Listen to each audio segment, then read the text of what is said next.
आज हम लोग मैकेनिक्स के बहुत इंपॉर्टेंट टॉपिक के बारे में अध्ययन करेंगे जिसका नाम है मशीन। अब चलिए हम लोग मशीन के बारे में समझते हैं कि मशीन क्या होता है, मशीन का यूज हम लोग डेली लाइफ में कैसे करते हैं। तो चलिए हम लोग देखते हैं, कुछ डिफिनीशन देख लेते हैं। आज डिफिनीशन को हम लोग इस वीडियो में डिफिनीशन को देखेंगे, अगले वीडियो में हम लोग डिफिनीशन का कुछ यूज भी देखेंगे। तो सबसे पहले डिफिनीशन में पहला आता है मशीन। अब हम लोग मशीन के बारे में समझते हैं कि मशीन एक्चुअल में क्या होता है। हम मनुष्य या सारे मनुष्य किसी न किसी मशीन से डेली लाइफ में डेली क्या होते हैं वो अटैच होते हैं। सारे मनुष्य किसी न किसी मशीन की सहायता से वह प्रतिदिन क्या होते हैं अटैच होते हैं, लगे होते हैं। अगर हम घरों में रहते हैं तब भी किसी न किसी मशीन से जुड़े रहते हैं। अगर हम लोग घरों से बाहर निकलते हैं तब भी किसी न किसी मशीन की सहायता से हम लोग क्या होते हैं जुड़कर ही बाहर निकलते हैं। अगर कभी मार्केट में जाना तब भी न किसी मशीन का यूज करते हैं, या हम लोग किसी भी ऑफिस में रहते हैं तब भी किसी न किसी मशीन से जुड़े रहते हैं। तो जो भी मनुष्य होता है वह प्रतिदिन किसी न किसी मशीन से जुड़ा रहता है। तो हम लोग समझ सकते हैं कि जो आपके काम को आसानी से पूरा कर देता है उसे हम क्या कहते हैं मशीन। जो आपके काम को आसान कर देता है उसे हम क्या कहते हैं मशीन। अब सिंपल तरीके से ये समझ सकते हैं, जो आपके काम को आसान कर देता है या जो आपके काम को आसानी तरीके से पूरा कर देता है उसे हम क्या कहते हैं मशीन। तो मशीन को इस तरीके से कह सकते हैं, कोई एक ऐसी डिवाइस जिसकी सहायता से कम बल लगाकर आप उस काम को आसानी से पूरा कर लेते हैं। इस तरीके के यंत्र को हम लोग मशीन कहते हैं। लेकिन अगर ये आपको एग्जाम में पूछ दिया जाए व्हाट इज मशीन, अगर आप ये डिफिनीशन नहीं लिखेंगे, ये आपको समझाने के लिए बताया जा रहा है।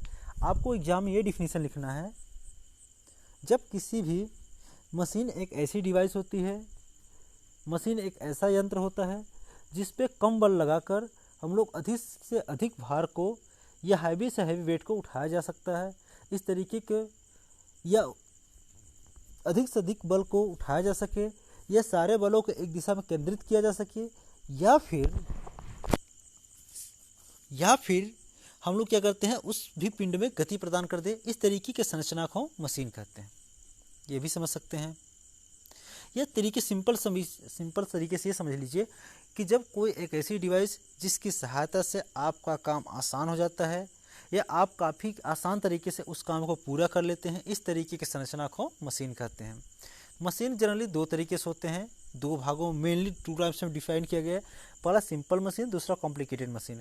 आप डेली लाइफ में अगर आप घरों में रहते हैं तो घरों में छोटे छोटे बहुत तरीके की मशीनों का आप यूज़ करते हैं। इसी तरीके से आप लोग अगर ऑफिस में जाते हैं, ऑफिस में बहुत तरीके की मशीन का यूज करते हैं। इसी तरीके से अगर आप मार्केट में जाते हैं या किसी जगह घूमने जाते हैं, वहाँ भी किसी न किसी मशीन से आप अटैच रहते हैं। तो अगर आप मार्केट में जाते हैं, अगर मार्केट में अगर बाइक का यूज करते हैं, या सिंपल हम लोग समझ सकते हैं साइकिल का यूज करते हैं, तो साइकिल क्या करता है, अगर आप साइकिल के यहाँ पर अगर मशीन, साइकिल क्या हो गया आपका एक मशीन हो गया। अगर हम लोग साइकिल का यूज नहीं करते हैं तो हमें बहुत ज़्यादा समय लग जाएगा किसी डिस्टेंस को कवर करने में। तो हम लोग क्या करते हैं कि उसी डिस्टेंस को कवर करने के लिए अगर हम लोग जैसे साइकिल जैसे एक डिवाइस का, साइकिल जैसे एक यंत्र का हम लोग यूज करते हैं, जिसकी सहायता से हम लोग क्या करते हैं उस डिस्टेंस को काफ़ी कम समय में पूरा कर लेते हैं। तब यहाँ पर मैं एक चीज़ आया कि जो भी काम आपका आसान कर दे, जो भी डिवाइस, जो भी यंत्र आपके काम को आसान कर देता है, इस तरीके की संरचना को, इस तरीके की युक्ति को, इस तरीके की डिवाइस को हम लोग क्या कहते हैं मशीन कहते हैं। आप डेली लाइफ में किचन में भी बहुत तरीके की सिंपल छोटे छोटे मशीनों का यूज़ करते हैं। आप बहुत तरीके की सिंपल मशीनों का यूज़ करते हैं। आप उसको भी देख सकते हैं और पहचान सकते हैं कि कौन सा मशीन किस तरीके से यूज किया जाता है। दूसरा देखते हैं रेजिस्टेंस क्या होता है। रेजिस्टेंस का मतलब रुकावट। अगर आप या कोई भी मशीन होता है, मशीन का मेन फंक्शन ये होता है कि वो किसी भी काम को आसान कर दे। ये दूसरे तरीके से ये समझते हैं कि मशीन क्या होता है, या तो किसी भार को उठाने का काम में ला जाता है, या किसी भी बल को, या किसी भी भार को, या किसी भी चीज़ को रोकने के काम में आता है। तो हम लोग क्या करते हैं, जब किसी भी पिंड को रोकने के लिए, जब किसी भी मशीन के द्वारा किसी भी पिंड को रोका जाता है, उसे उसके रजिस्ट किया जाता है, इस तरीके को हम लोग क्या कहते हैं मशीन को रेजिस्टेंस मशीन कहते हैं, या इस तरीके के प्रघटना को रेजिस्टेंस कहते हैं। तीसरा देखते हैं इफर्ट। इफर्ट क्या होता है। हम लोग समझते हैं कि इफर्ट क्या होता है। जब किसी मशीन पे जब कोई फोर्स लगाते हैं तो जो फोर्स लगाया जाता है उसी के इफर्ट हम लोग प्रयास करते हैं। अगर हम लोग किसी मशीन पे अगर बिना एफर्ट लगाए हम लोग कभी भी उस पर कोई आउटपुट प्राप्त नहीं कर सकते हैं। तो हम लोग ये जानते हैं कि जब किसी मशीन पे अगर कोई आउटपुट देते हैं तभी हमें दूसरा डिजायर आउटपुट मिलता है। तो हम लोग डिजायर इनपुट देने के बाद ही डिजायर आउटपुट प्राप्त करते हैं। तो जो हम लोग मशीन पे कार्य करते हैं, मशीन के ऊपर कार्य करते हैं, उसे हम क्या कहते हैं, एफर्ट कहते हैं। तीसरा इनपुट वर्क। अब समझते हैं कि इनपुट वर्क क्या होता है, आउटपुट वर्क क्या होता है। सबसे पहले हम लोग समझते हैं कि वर्क क्या होता है, कार्य क्या होता है। जब किसी भी पिंड पे बाह्य बल लगाते हैं, बाह्य बल लगाने के बाद वह पिंड अपनी गति से, अपनी अवस्था से दूसरी अवस्था पे गति करके दूसरी अवस्था पर चला जाता है। अगर किसी पिंड पर बाह्य बल लगाने के बाद वह पिंड अपनी प्रारंभिक अवस्था से फाइनल दूसरे पोजीशन, फाइनल अवस्था में चला जाता है, तो इस तरीके के पिंड की गति का चलना हम और उस पर लगाया गया बल क्या कहलाता है, कार्य कहलाता है। ये आपका किताबी लैंग्वेज हो गया। दूसरे तरीके से आप लोग समझ सकते हैं। तो उसमें दो कार्य दो तरीके से होते हैं। जब किसी भी मशीन पे अगर हम लोग इनपुट बल लगाते हैं, जब कोई इफर्ट लगाते हैं, इफर्ट लगाने के बाद वह मशीन का वह लिंक या वह कड़ी जितना मूव कर जाता है या वह पॉइंट जितना मूव कर जाता है, उससे हम लोग क्या कहते हैं, इनपुट वर्क कहते हैं। अगला देखते हैं आउटपुट वर्क क्या होता है। जब किसी मशीन पे कोई भी बल लगाते हैं तो वह क्या होता है, इनपुट वर्क होता है। इसी तरीके से जब मशीन द्वारा किसी भी मशीन द्वारा जब कोई भी कार्य किया जाता है, कार्य करने के बाद उसमें जो गति होता है उस कार्य को हम लोग क्या कहते हैं, आउटपुट वर्क कहते हैं। चलिए हम लोग इनपुट और आउटपुट वर्क के बारे में काफ़ी अच्छे से थोड़ा सा देख लेते हैं, डिफिनेशन देख लेते हैं।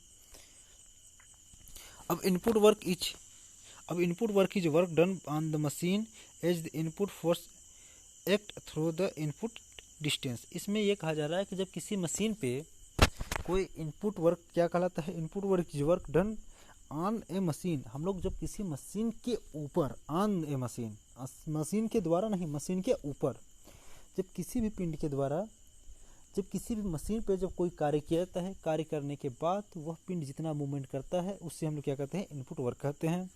Input work is machine is equal to the effort force in direction of displacement time the displacement.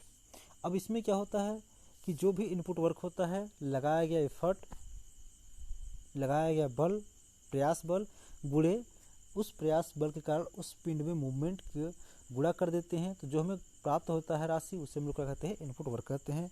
Input work बराबर effort P into distance moved by the effort D, input work P into D।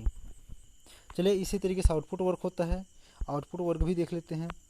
Output work क्या होता है, work done by the machine after applying the effort is known as output work. Work done by the machine. अब इसमें क्या होता है, अगर machine के द्वारा जो कार्य किया जाता है उसे हम लोग आउटपुट करते हैं। तो जब किसी मशीन के ऊपर इनपुट देते हैं तो इनपुट देने के बाद वो मशीन कोई ना कोई आउटपुट कार्य करता है, कोई ना कोई आउटपुट देता है, वही आउटपुट क्या कहलाता है, आउटपुट वर्क कहलाता है। Machine applied a force called output force through the distance. Output work बराबर W इंटू D